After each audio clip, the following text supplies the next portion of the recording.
Hello everybody and welcome. In this video I'm going to show you how to update software version for your speaker JBL Charge 6.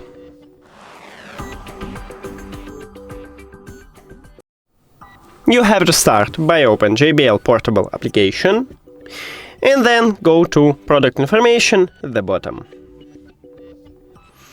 And in About we have software. You need to tap on it and then click update. Now, don't use your speaker until this update is finished. So just wait, and I will speed up it for you.